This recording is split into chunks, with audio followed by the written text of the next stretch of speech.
As part of the practice framework, we have been focusing on a range of different things, and quite integral to that is our work around trauma and contextual safeguarding.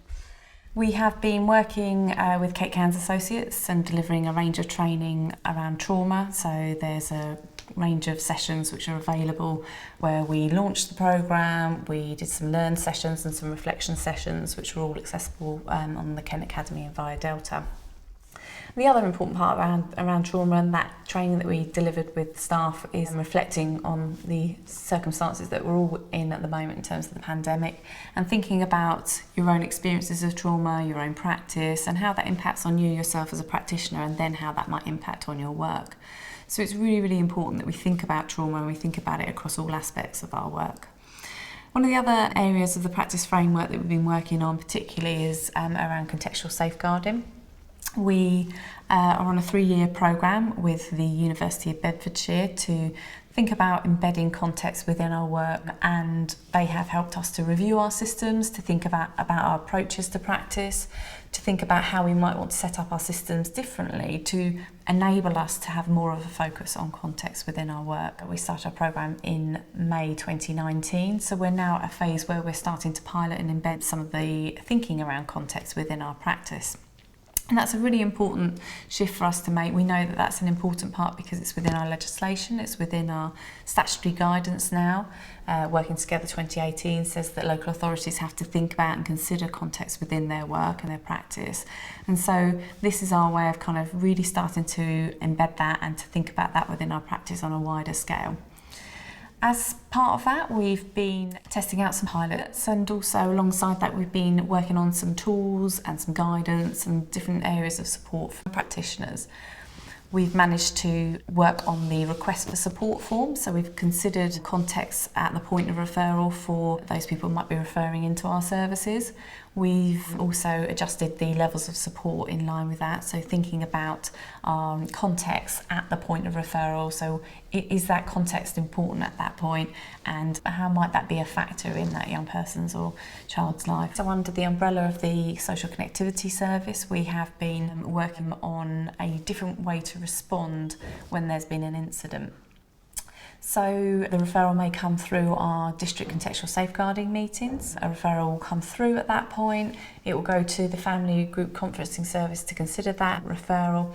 So whereas before the family group conferencing was set up to work around that individual, that child, young person and their family and the network around them, this goes just that little bit beyond what might have been traditionally looked at. So you'd be focusing on the incident. So an incident may have happened which has affected the community and those around it. And the family group conferencing work with a range of services and partners and early help and open access and our police services, maybe licensing and local businesses, to think about that incident, to respond, to repair some of that using our restorative approaches, which is also part of our framework, to think about how we respond to harm. So responding to that incident, there may be some changes that could be made within that location, that place or space. There might be some community guardianship that could be built upon within owners of those businesses or people within that location. How can we make that place safer within itself, as opposed to removing young people from that situation, from that location, moving them on to another location and to just shift the problem along, if you like, so not to resolve that issue. So how can we enable them to be within that space but make that safer for them? And another one of our recent pilots is around the location assessments. So we've done some work on, we've just started some work with the Open Access Service, and particularly around the youth hubs, around how they assess a location. So we tested that within a PRU project where we enabled a school to assess themselves as a location, to think about their school and how that's set up and how that location and different parts of the school and that space has an impact on that child or young person. That was done alongside young people and staff to see where they felt safe and to understand that and to adjust the school and the setup of the school in line with that. That was well received. We're now extending that pilot to look at a range of other PRUs across Kent to see how we can support them to assess the location, and that will be something that we then hopefully will be able to move towards looking at other mainstream schools. The other part of location assessments that we've been working on, as I mentioned, is around youth hubs and youth workers who are out working with young people to actually go and assess a location.